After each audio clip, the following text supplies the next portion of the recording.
So hello everyone, तो कैसे हैं आप सब लोग। मैं कुमार सुमन आपका तहे दिल से स्वागत करता हूँ इनॉक्स एकेडमी के इस प्यारे से प्लेटफॉर्म पे। और जैसा कि आपको पता है, आज ये आपका लेक्चर नंबर 3 होने वाला है, चैप्टर नंबर 8 का। और आज इस लेक्चर में हम लोग इस चैप्टर को एंड कर देंगे और फिर अगला जो लेक्चर आएगा वो चैप्टर 9 का शुरू होने वाला है। तो कुछ बातें मैं बता देना चाहता हूँ आपको कि पीडीएफ जो भी मिलता है आपको वो टेलीग्राम पे मिलता है, और आप अपने दोस्तों के साथ, अपने रिलेटिव्स के साथ, जो भी क्लास 6-7 में पढ़ने वाले हैं उनके साथ आप हमारे चैनल को शेयर कर सकते हैं। तो चलिए सबसे पहले अब हम लोग शुरू करते हैं कि जैसा कि आपको पता है कि आज लेक्चर नंबर 3 है और सजीवों का संसार ये चैप्टर हम लोग पढ़ रहे थे, और लेक्चर नंबर ये 3 रहने वाला है उसका। तो आज टॉपिक जो होने वाला है वो सजीवों में श्वसन है। सजीवों में श्वसन है मतलब कि सजीवों में श्वसन कैसे होता है और श्वसन है क्या, सजीवों में श्वसन है क्या और ये होता कैसे है। तो मेरे भाई, जब सजीवों में श्वसन होता है, सजीवों में जब श्वसन होता है तो उसमें क्या होता है। सजीवों में श्वसन होने का मतलब ये हुआ कि जब सजीवों में श्वसन होता है तो सजीव की जो कोशिका होती है वो क्या करती है, भोजन का ऑक्सीकरण करता है। वो क्या करता है, भोजन का ऑक्सीकरण करता है। ऑक्सीकरण, भोजन का ऑक्सीकरण होना मतलब यानी कि ऑक्सीजन की उपस्थिति में भोजन को तोड़ता है। वो भोजन को क्या करता है, तोड़ता है। किसकी उपस्थिति में, ऑक्सीजन की उपस्थिति में। यानी कि श्वसन में सजीवों की जो कोशिका होती है, कोशिका में मौजूद भोजन, यानी कि सजीव जो है उसकी कोशिका में जो भोजन मौजूद होता है उसे ऑक्सीकरण होता है। उसमें क्या होता है, ऑक्सीकरण होता है। तो पहले इस पॉइंट को हम लोग लिखेंगे कि सजीवों की कोशिका, सजीवों की कोशिका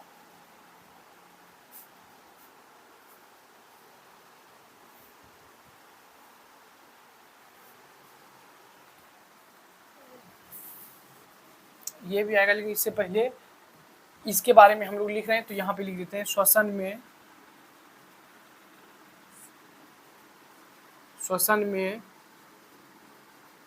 सजीवों की कोशिका में मौजूद, की कोशिका में मौजूद भोजन, यानी कि सजीवों की श्वसन में सजीवों की कोशिका में जो भोजन मौजूद होता है, मौजूद भोजन का ऑक्सीकरण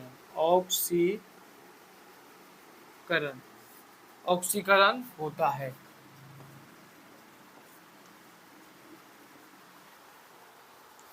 यानी कि श्वसन में सजीवों की कोशिका में मौजूद भोजन का ऑक्सीकरण होता है। और भैया, जब ये ऑक्सीकरण होता है, भोजन का जब ऑक्सीकरण होता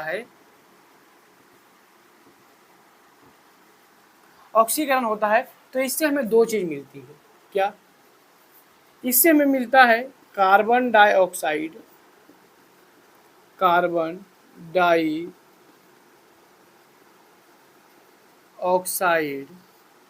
प्लस ऊर्जा।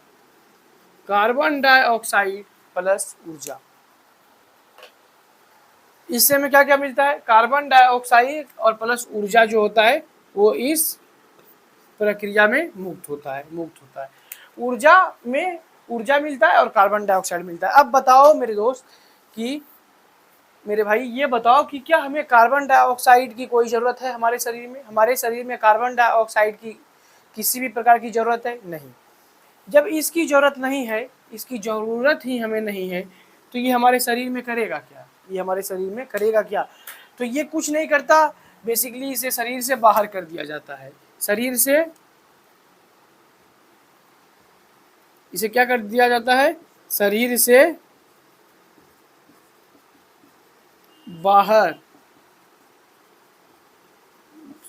बाहर निकाल दिया जाता है। ठीक है। ऊर्जा का हमारे शरीर में कुछ काम है? ऊर्जा का, हाँ तो भैया ऊर्जा का तो काम है, जब हम किसी भी काम को करते हैं तो ऊर्जा तो लगती है उसमें। तो यानी कि ऊर्जा हमारे लिए क्या है? ऊर्जा हमारे लिए जरूरी है। जरूरी है। तो ऊर्जा को जो है शरीर के कार्यों में क्या कर दिया जाता है? प्रयुक्त कर दिया जाता है। शरीर के विभिन्न कार्यों में इसका क्या कर दिया जाता है? प्रयुक्त किया जाता है। तो शरीर के विभिन्न कार्यों में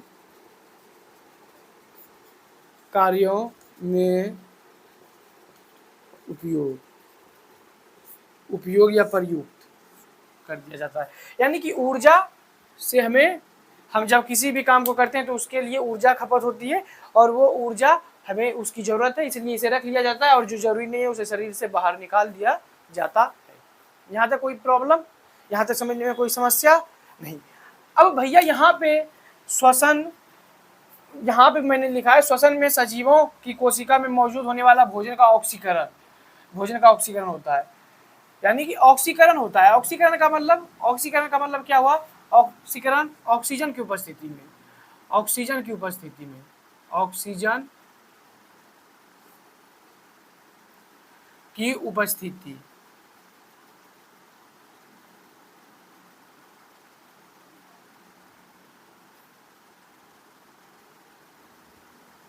तो प्लस तीसरा मतलब शॉर्ट में ऑक्सीजन की उपस्थिति है।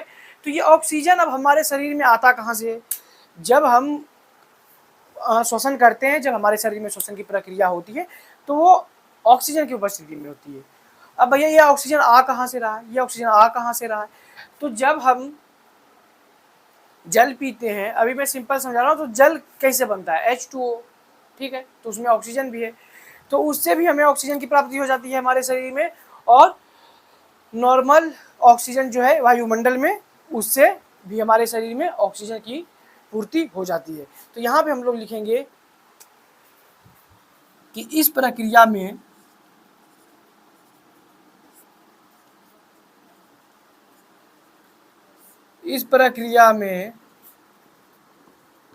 उपयोग होने वाले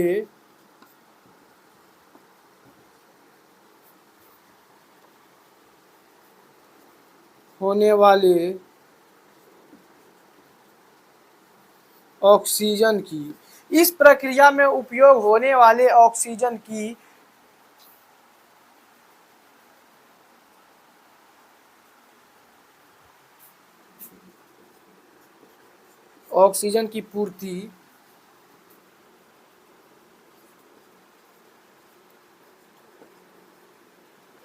वायुमंडल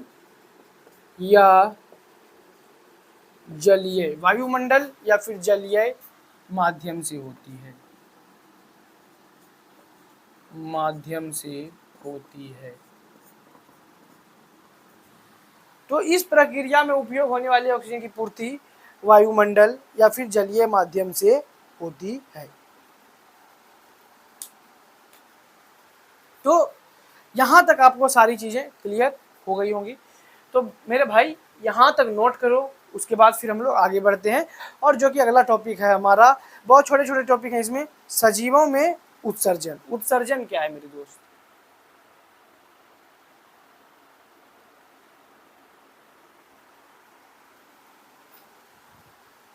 जल्दी से नोट करो, 1 मिनट का समय दे रहा हूँ।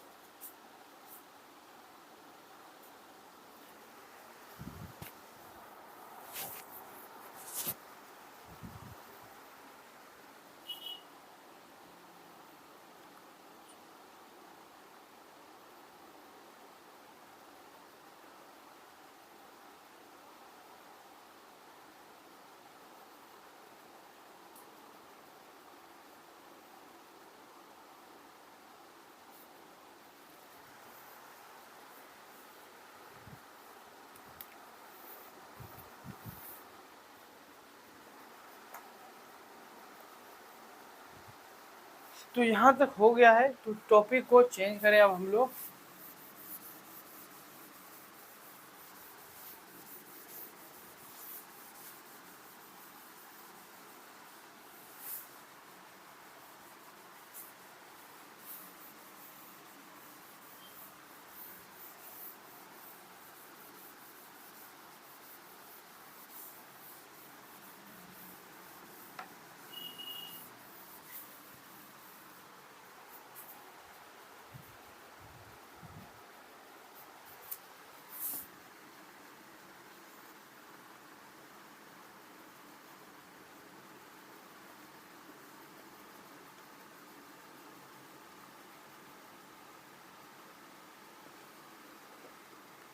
सजीवों में उत्सर्जन, जब हमारे शरीर में श्वसन की प्रक्रिया होती है, जब हमारे शरीर में श्वसन की प्रक्रिया होती है, तो इसके फलस्वरूप हमारे शरीर में, जैसे कि अभी मैंने आपको बताया कि कार्बन डाइऑक्साइड बनते हैं, तो और भी बहुत सारे पदार्थ हमारे शरीर में क्या होते हैं, बनते हैं।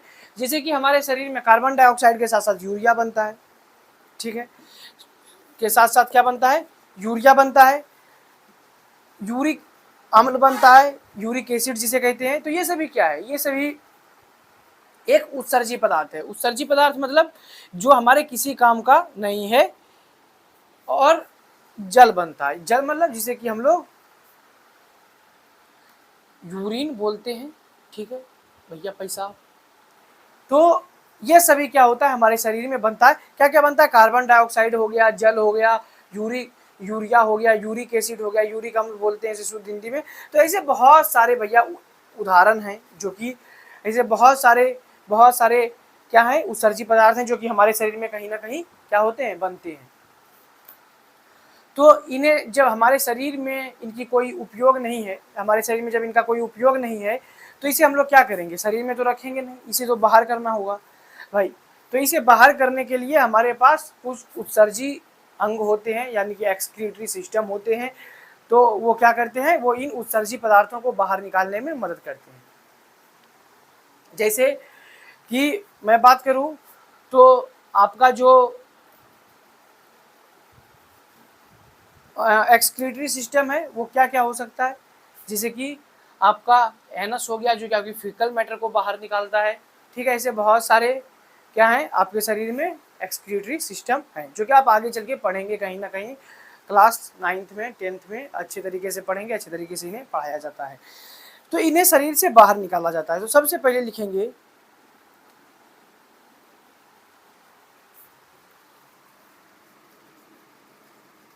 सजीवों में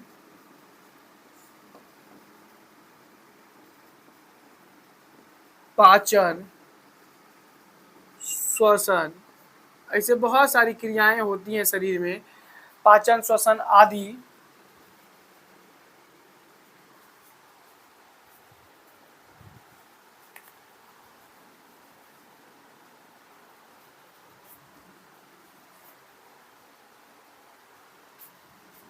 आदि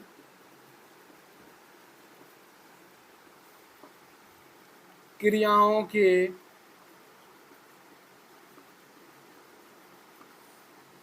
सजीवों में पाचन, श्वसन आदि क्रियाओं के फलस्वरूप उत्सर्जी पदार्थ भी बनते हैं।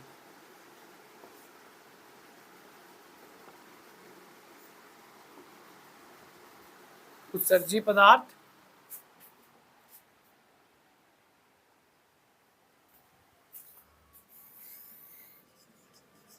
भी क्या होते हैं, बनते हैं। सजीवों में पाचन, श्वसन आदि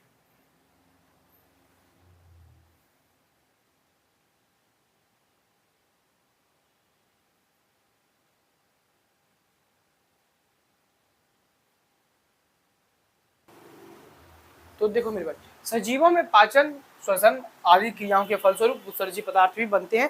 थोड़ी सी बिजली कट गई थी, इसीलिए मैं क्या किया कि लेक्चर को थोड़ा सा रोक दिया। तो उत्सर्जी पदार्थ बनते हैं। अब भैया ये उत्सर्जी पदार्थ क्या क्या है, उत्सर्जी पदार्थ क्या क्या है, तो भाई अभी मैं बता चुका हूँ उत्सर्जी पदार्थ क्या क्या है। कार्बन डाइऑक्साइड हो गया तुम्हारा, कार्बन डाई ऑक्साइड, जल हो गया तुम्हारा, ये भी एक उत्सर्जी पदार्थ हमारे शरीर में बनता है। और यूरिया हो गया, यूरिक अम्ल हो गया, यूरिया हो गया, यूरिक अम्ल हो गया, यूरिक अम्ल, ऐसे बहुत सारे भाई उत्सर्जी पदार्थ हैं जो कि क्या होता है, हमारे शरीर में बनता है। तो यहाँ तक समझने में कोई समस्या नहीं।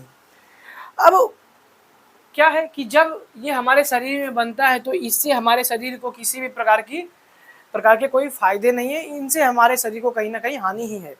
तो उत्सर्जी पदार्थ जो होते हैं वो हमारे लिए क्या होते हैं, हानिकारक होते हैं। और जब ये हानिकारक होते हैं तो इन्हें ये जरूरी होता है कि इन्हें शरीर से क्या किया जाए, बाहर किया जाए। तो इन्हें क्या किया जाता है, इन्हें शरीर से बाहर निकाल दिया जाता है, इन्हें शरीर से बाहर निकाल दिया जाता है, इन्हें शरीर से बाहर निकाल दिया जाता है, इन्हें शरीर से बाहर निकाल दिया जाता है, इन्हें शरीर से बाहर निकाल दिया जाता है, यानी कि इन्हें जो है शरीर से बाहर निकालने की आवश्यकता पड़ती है हमें। अब एक बात ध्यान से समझना, गर्मी के दिनों में, अभी गर्मी का समय है, ज़्यादा गर्मी नहीं है तो ठंडी भी नहीं आई है, यानी कि गर्मी कंसीडर हम लोग कर सकते हैं। तो अभी गर्मी का दिन है मेरे भाई, तो गर्मी के दिनों में आपको क्या होता है, क्या आता है, क्या आता है, आप भीग जाते हो, क्या आता है, उसे क्या कहते हैं, पसीना। तो पसीना जो है वो क्या है, एक उत्सर्जी पदार्थ है, उसे निकालने के लिए स्वीट ग्लैंड है हमारे शरीर में, स्वेट ग्लैंड, स्वीट नहीं स्वेट ग्लैंड। तो स्वेट जो है यानी कि पसीना जो है वो क्या है, उत्सर्जी पदार्थ है, और उसे निकालने के लिए स्वेट ग्लैंड है, यानी कि पसीना की निकालने के लिए पसीना का जो ग्रंथि है तो वो क्या है, वो एक्सक्रीटरी सिस्टम की तरह काम कर रहा है। पसीना जो है हमारा उत्सर्जी ग्रंथि की तरह काम कर रहा है, ग्लैंड मीन्स क्या होता है, ग्रंथि, तो उसकी तरह काम कर रहा है और पसीना को निकाल रहा है शरीर से बाहर। तो यहाँ पे हम लोग लिखेंगे, तो यहाँ पे लिखेंगे पसीना जो होता है हमारा, इससे भी क्या होता है, पसीना से भी उत्सर्जी पदार्थ बाहर निकलता है, से भी उत्सर्जी पदार्थ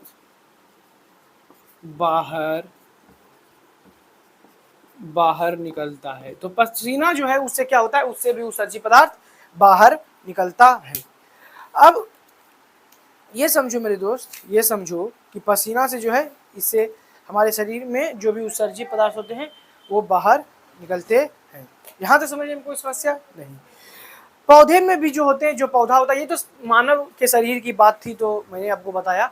अब मैं बात करूं तो पौधे में भी बहुत प्रकार के उत्सर्जी पदार्थ बनते हैं, और ये क्या क्या आपने ऐसा देखा होगा कभी, कनेर के जो पौधे होते हैं जैसे पीला पुष्प कहते हैं, जो कि भगवान शिव जी पे चढ़ते हैं, शिव जी पे चढ़ाते हैं हम उन्हें, तो उन्हें जब तोड़ते हैं तो उससे एक वाइट पदार्थ निकलता है, जिससे कि हम लोग बोलते हैं जनरली भाषा में कि देखो भाई दूध टाइप का पदार्थ निकल रहा है। या फिर पपीते को जब तोड़ते हैं तो उनसे उजला पदार्थ निकलता है, पपीता जब तोड़ते हैं तो बोलते हैं ना कि भाई देखो पपीते से दूध निकल रहा है, तो वो दूध नहीं होता मेरे दोस्त, वो दूध नहीं है, वो क्या है, वो एक उत्सर्जी पदार्थ है जो कि उस पौधे से बाहर हो रहा है, उस पौधे से क्या हो रहा है, बाहर हो रहा है, और वो है वो क्या, वो एक उत्सर्जी पदार्थ है।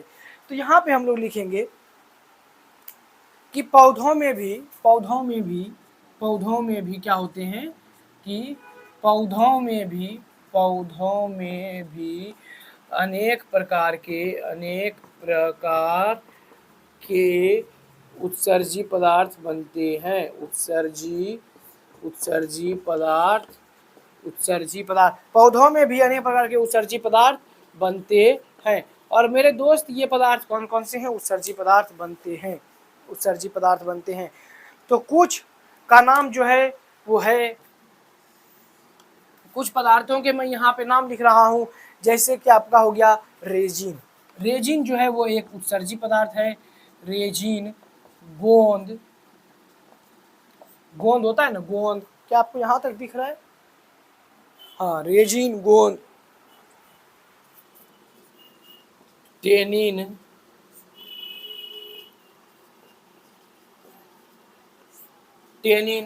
रेजिन, गोंद, टेनिन, मॉर्फिन, कैफीन, निकोटीन, क्या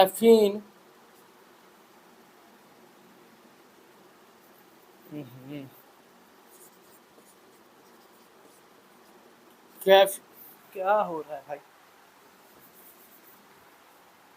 कैफीन,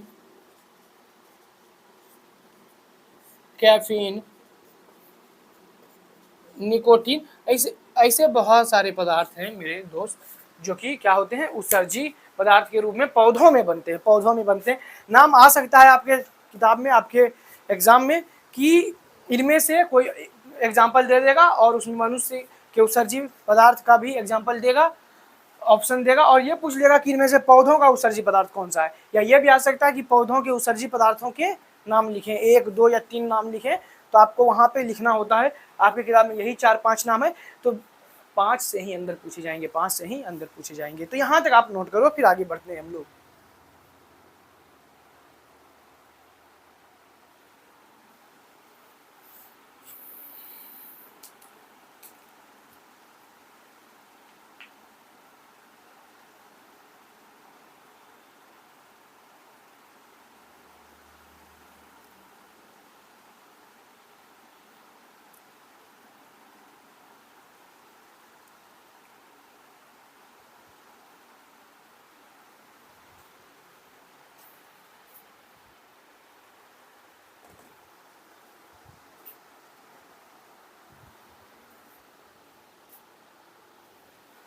तो यहाँ तक आपका हो गया है, तो चलिए इसे मिटा दूँ और यहाँ पर सजीवों में हो जाएगा अब हमारा हेडिंग जनन।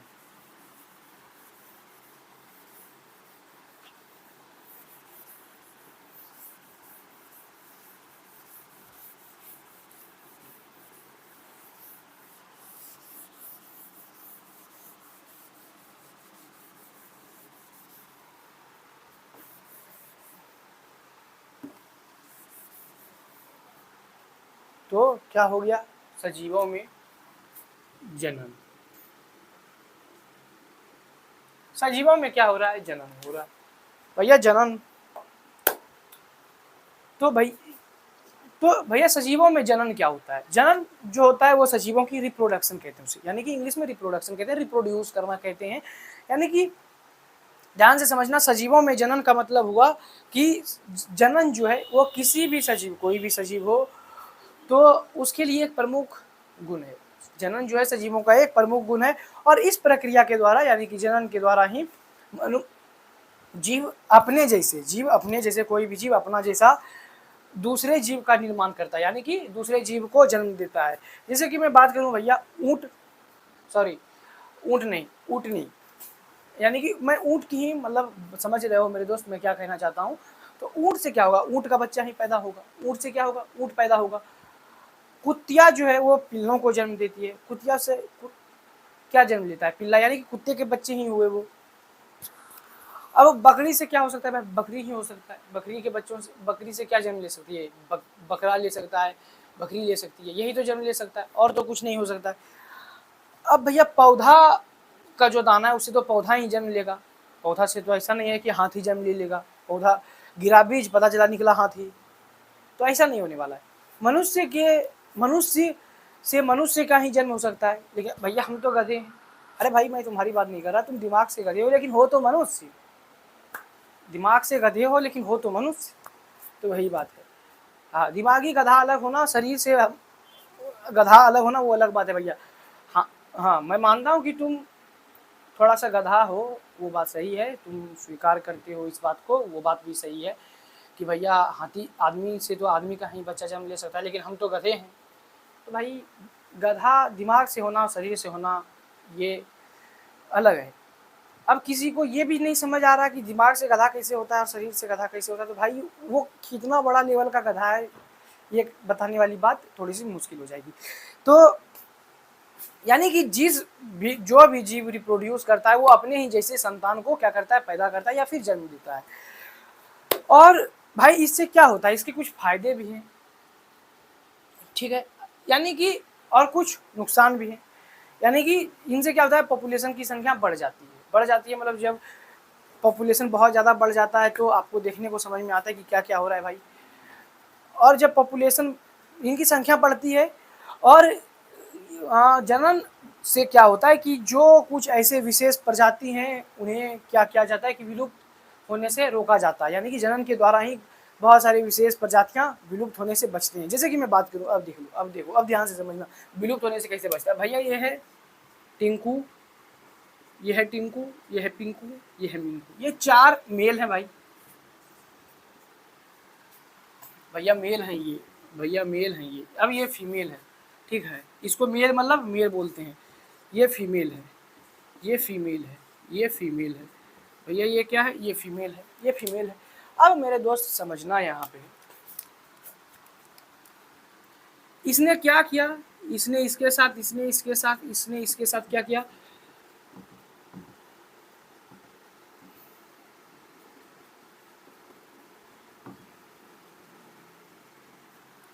अब इसने इसके साथ क्या किया, इसने इसके साथ सेक्सुअल इंटरकोर्स किया, यानी कि ठीक है, फिजिकल रिलेशनशिप दोनों में स्टैब्लिश हुआ। तो भैया इसका क्या हुआ, इसका छोटा सा टुन्नू सा बाबू हुआ, इसका क्या हुआ, इसका भी छोटा सा टुन्नू सा बाबू हुआ, ठीक है, इसका भी मान लो इसके 2 हो गए, ठीक है, इसके भी 2 हो गए। मैं ये नहीं बता रहा कि मेल है या फीमेल है, बस समझना है इसको, ठीक है। अब क्या हुआ, यानी कि इसने अपने प्रोजेनी को, इसने अपने स्पीसीज को कंटिन्यू रखा, यानी कि अब ये भैया कभी धरती पर से गायब हो गए तो इसका अंश यहाँ पे बचा हुआ, यानी कि ये विलुप्त नहीं हुआ, ये खत्म नहीं हुआ, ये क्या हुआ, खत्म नहीं हुआ। लेकिन लेकिन लेकिन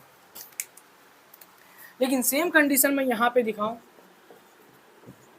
ठीक है, ये क्या है भैया, भैया ये तो मेल है मेरे दोस्त, ये मेल है, ये मेल है, और ये क्या है भैया, ये फीमेल है। पहले ये धरती पर ये गोला जो था, इसमें कितने लोग थे, 8 लोग थे, 8 से कितने हो गए, 9 10 11 12 13 14, 14 हो गए। यानी कि कहीं ना कहीं आपको ये दिख रहा होगा कि यहाँ पे जनन हुआ था। अब यही गोला सेम है भैया, यही गोला सेम है, इसमें से 8 लोग थे, इनके साथ कभी कुछ नहीं हुआ, इनके साथ भी कभी कुछ नहीं हुआ, इनके साथ भी कभी कुछ नहीं हुआ, इनके साथ भी कभी कुछ नहीं हुआ। मान लो इसका उम्र जैसे 90 साल हुआ, ये मर के क्या हो गया, खत्म हो गया, ये भी खत्म हो गया, और ये भी खत्म हो गया, और ये भी खत्म हो गया। तो क्या ये पूरा गोला खाली हो गया, पूरा गोला क्या हो गया, खाली हो गया। तो इसी को बोलते हैं, यानी कि ये विलुप्त हो गए, अब ये विलुप्त हो गए, अब इनकी स्पीसीज क्या करती है, एग्जिस्ट नहीं करती।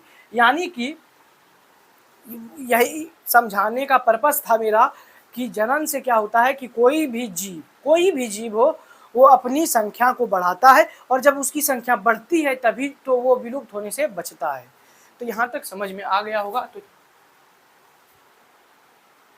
तो मेरे दोस्त अब इसे लिखते हैं भाषा में, हम लोग भाषा में मतलब डेफिनेशन में। तो यहाँ पर देखिए,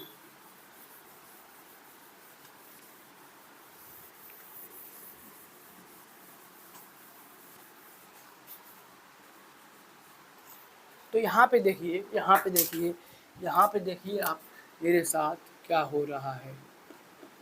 तो यहाँ पे सबसे पहले लिखिए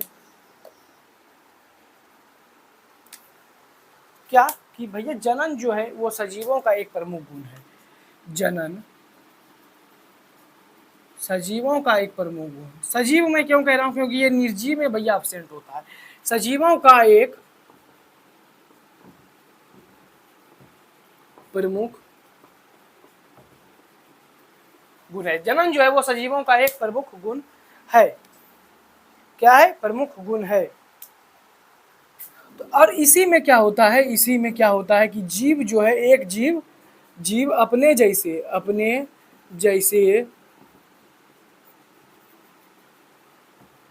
दूसरे जीवों का निर्माण करते हैं,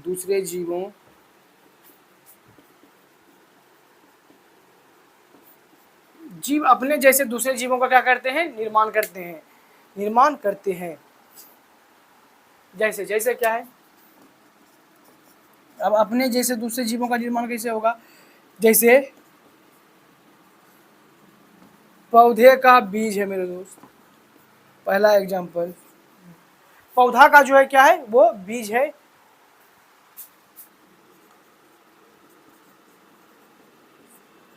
कुतिया से क्या है मेरे भाई, कुतिया से पिल्लों का जन्म,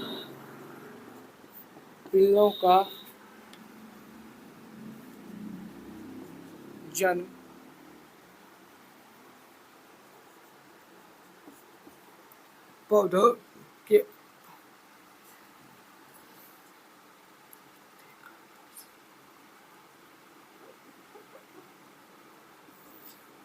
पौधे के बीज से क्या बनता है, पौधे के बीज से पौधा का बनना मतलब जन्म लेना।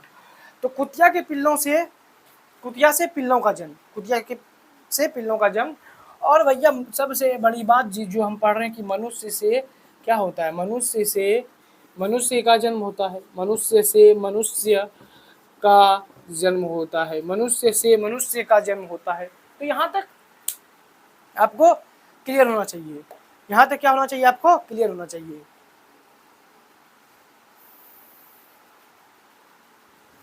और भाई क्या है कि जनन द्वारा एक ही प्रकार के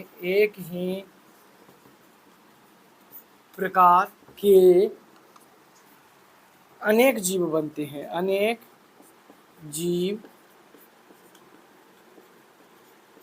जीव बनते हैं। तो जनन द्वारा एक ही प्रकार के अनेक जीव बनते हैं, और जब अनेक जीव बन जाता है तो क्या होता है, इनकी संख्या में वृद्धि हो जाती है, संख्या में वृद्धि हो जाती है और प्लस विलुप्त, विलुप्त यानी कि एक्सटिंक्ट, EXTINCT, एक्सटिंक्ट नहीं होती, यानी कि विलुप्त नहीं होती। तो जब इनकी संख्या बढ़ जाती है तो भैया विलुप्त होता है नहीं। आज बोले अगर कोई ऐसा कभी कोई घटना अगर नहीं हुआ संजोग से, तो क्या मनुष्य की प्रजाति कभी विलुप्त होने वाली है? कभी जैसे चल रहा है अभी सब कुछ सेम वैसे चलता रहे तो क्या मनुष्य की प्रजाति कभी विलुप्त होने वाली है? नहीं।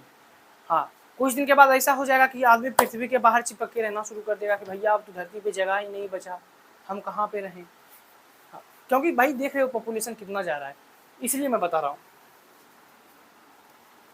तो यहाँ तक आप लिखिए। और भैया एक बात और यहीं पे मैं लिख देता हूँ,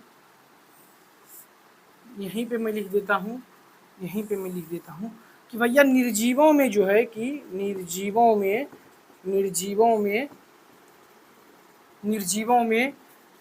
जनन की क्रिया नहीं होती, जनन की क्रिया नहीं होती है। निर्जीवों में जनन की क्रिया नहीं होती। क्या भैया? भैया ये मार्कर है, ये मार्कर जनन करके कभी एक मार्कर को रख के छोड़ दूंगा अगर मैं कहीं पे, तो क्या ये कभी दो बन सकता है? नहीं। इन दोनों को भी अगर मैं करके रख दूंगा ऐसे कि भैया जाओ तुम लोग अपनी ज़िंदगी जी लो, तो भी ये दो नहीं बन सकता, तो ये निर्जीव है। तो भैया निर्जीवों की प्रॉपर्टी क्या है, सजीवों की प्रॉपर्टी क्या है कि उसमें जनन हो सकता है, गति हो सकता है, बहुत सारी प्रॉपर्टी मैंने इस लेक्चर में आपको बताया। तो निर्जीवों में जनन की क्रिया नहीं होती है। तो यहाँ तक आप नोट कीजिए।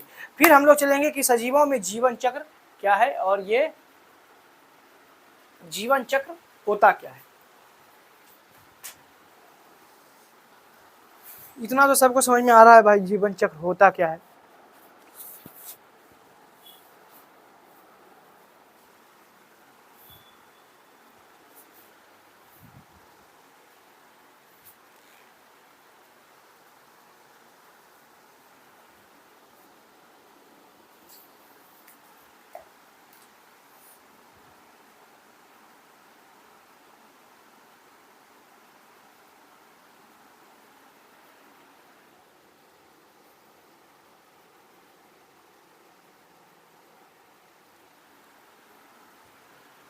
तो भैया आपका ये हो गया है, तो यहाँ तक नोट हो गया है।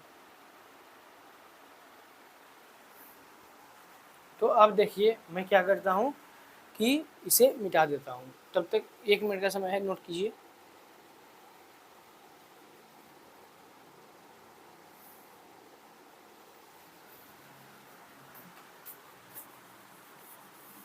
चलिए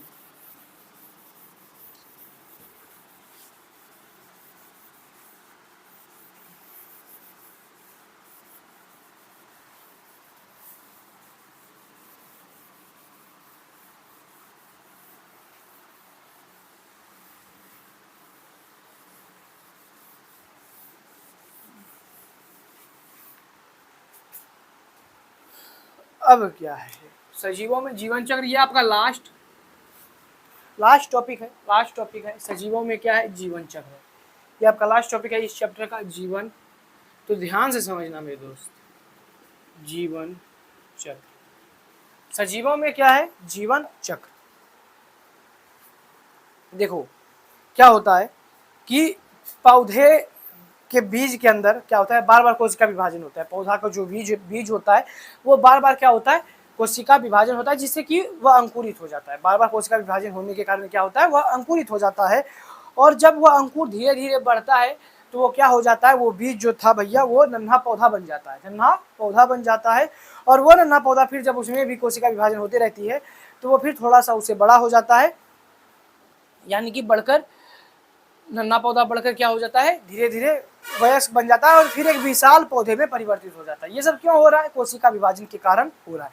उसी प्रकार जंतुओं में भी ऐसा ही होता है। जैसे कि मुर्गी और मुर्गे वगैरह, सांप वगैरह आदि की मैं बात करूं तो उसके अंडे के अंदर कोशिका विभाजन क्या होता है, होते रहता है।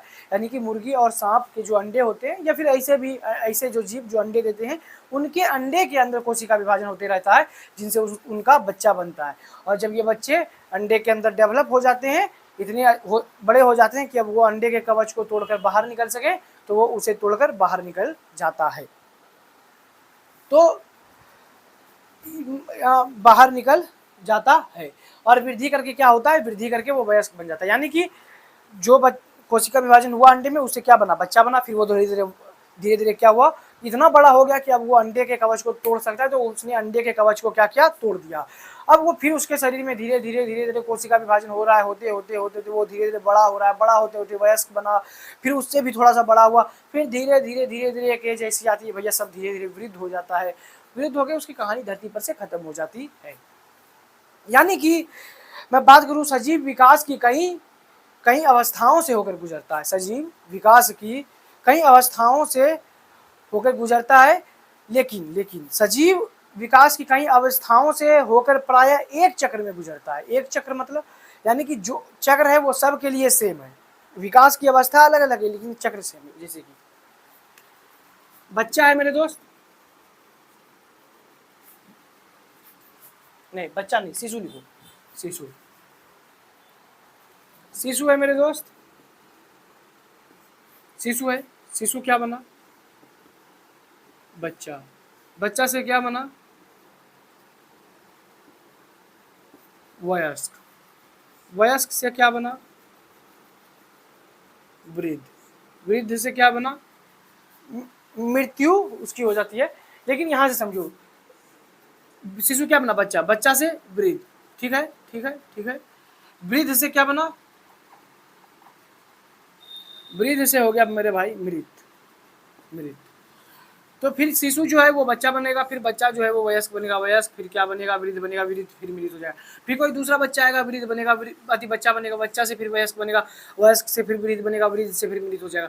फिर तीसरा बच्चा। यानी कि भाई क्या समझ रहे हो इससे क्या समझ रहे हो, इससे समझ रहे हो ये कि बच्चा कितना भी हो, 1 हो 2 हो 1 लाख हो 3 लाख हो, सबके लिए सबका जो डेवलप होगा वो डेवलप होने की स्टेज अलग अलग है। यानी कि शिशु से बच्चा बनेगा, फिर वयस्क, स्टेज अलग अलग है लेकिन चक्र सबके लिए एक है। यानी कि जो बच्चा है वो, जो शिशु है वो सब बड़ा होकर क्या बनेगा, बच्चा बनेगा, तो फिर वयस्क बनेगा। तो क्या हो रहा है इसमें कि अवस्थाएं कहीं कहीं है लेकिन सभी के लिए एक ही चक्र है कि यही होना है, सबके लिए यही होना है। कोई तो ऐसा नहीं है कोई भैया शिशु बना, कोई शिशु है वो बड़ा हो गया हाथी बन गया, वो बड़ा हो गया, कोई शिशु है वो बड़ा हुआ तो बैंग बन गया, अति मेढक बन गया, ऐसा तो नहीं है। कोई बड़ा हुआ तो मच्छर बन गया, कोई बड़ा हुआ तो मक्खी बन गया, अरे नहीं, ऐसा तो नहीं है। तो भाई मतलब समझ रहे हो कि कॉन्सेप्ट किस लेवल की मैं तुम्हें समझा रहा हूँ। ऐसा मत सोचना बिल्कुल कि कोई भी बच्चा, सब के लिए भाई यही साइकिल सेम है। कोई भी बच्चा हो बड़ा, कोई भी शिशु हो बड़ा होकर बच्चा ही बनेगा। तो हटाइए से अब हम लोग लिखेंगे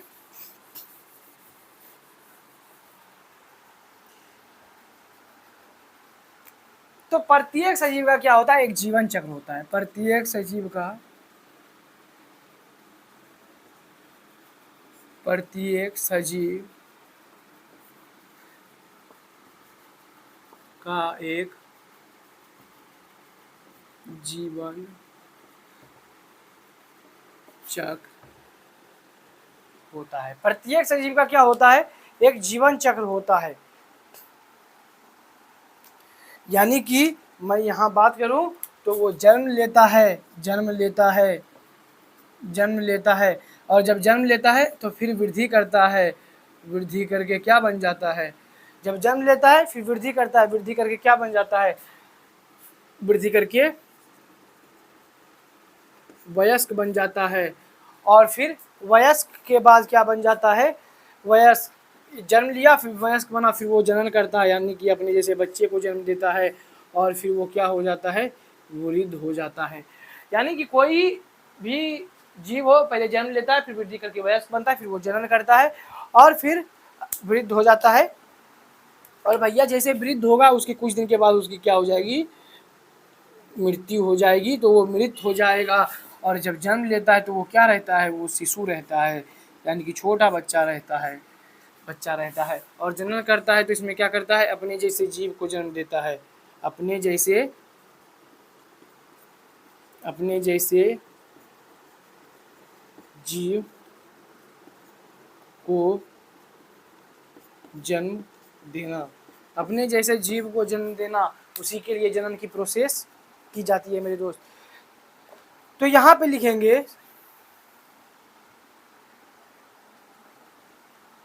तो यहाँ पे लिखेंगे कि सजीव जो है,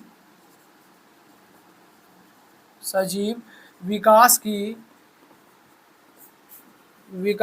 कई अवस्थाओं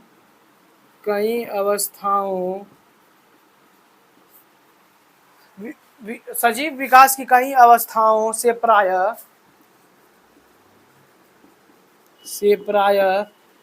एक चक्र में होकर गुजरता है, एक चक्र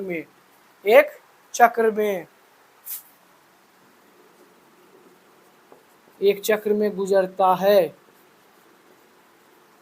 सजीव विकास की कई अवस्थाओं से प्रायः एक चक्र में गुजरता है, और इसे ही क्या कहते हैं हम लोग, गुजरता है, इसे ही जीवन चक्र कहते हैं, इसे ही जीवन चक्र कहते हैं, जीवन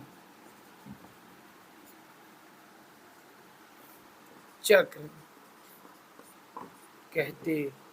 यानी कि सभी के लिए जीवन चक्र क्या है, सेम है, इसे ही क्या कहते हैं हम लोग, जीवन चक्र कहते हैं। और जैसे कि मैं एग्जांपल लिख दूं यहाँ पे, जैसे क्या है, बीज है भैया, बीज है,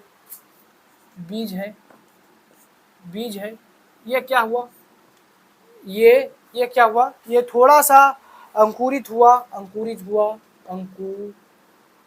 अरे भाई,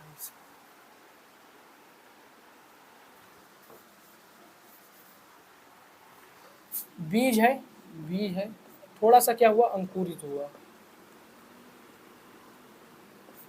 हुआ, क्या बना, शिशु पौधा बना, शिशु पौधा में छोटा पौधा बना, शिशु पौधा, और फिर ये जब थोड़ा सा वृद्धि करेगा तो ये क्या हो जाएगा कि वयस्क पौधा बन जाएगा, वयस्क पौधा बन जाएगा। तो यहाँ तक मेरे दोस्त समझने में कोई समस्या नहीं।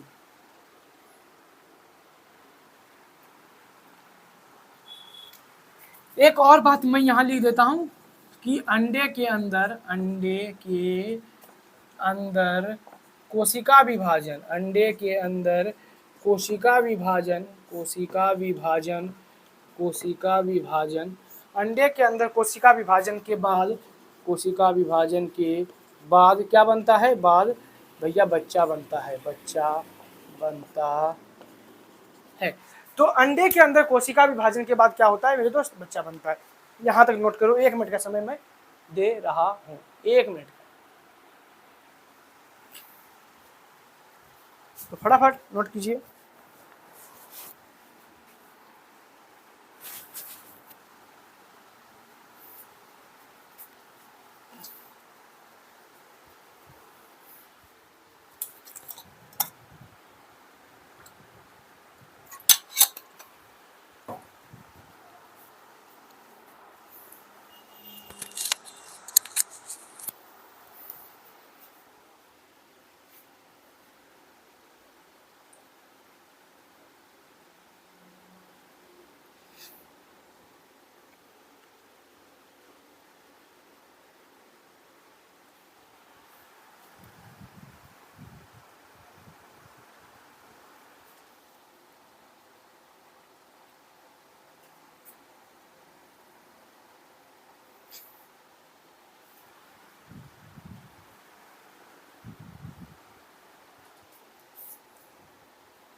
तो ये चैप्टर आज फाइनली मेरे तरफ से एंड होता है। ये चैप्टर क्या होता है, आज मेरी तरफ से एंड होता है। आप अच्छे तरीके से रिवीजन करके रखिएगा, पहले चैप्टर से लेके 8वें चैप्टर तक अच्छे तरीके से करके रखिएगा। और आपको पता है कि मैं मैथ का लेक्चर आपका ले रहा हूँ, और पता है कि जो मेरा पढ़ाने का तरीका है वो आपके लिए बिल्कुल डिफरेंट नहीं हो रहा है। साइंस में भी मैं कॉन्सेप्ट को उतने ही आसानी से समझा रहा हूँ जितने आसानी से मुझे समझाना था, जितने बेसिक से मुझे उठाना था उतने ही बेसिक से उठा रहा हूँ। और मैथ में भी आपको पता है कि भाई मैं कभी भी तुम्हारे साथ ऐसा कुछ नहीं कर रहा कि यहाँ पे थोड़ा ज़्यादा वहाँ पे थोड़ा कम।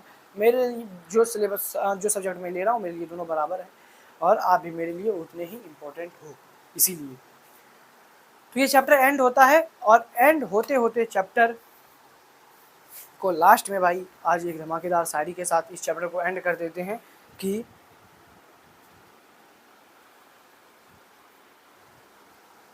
सुनिएगा कि जो उसकी आंखों से बयां होते हैं वो लफ्ज़ किताबों में कहाँ होते हैं।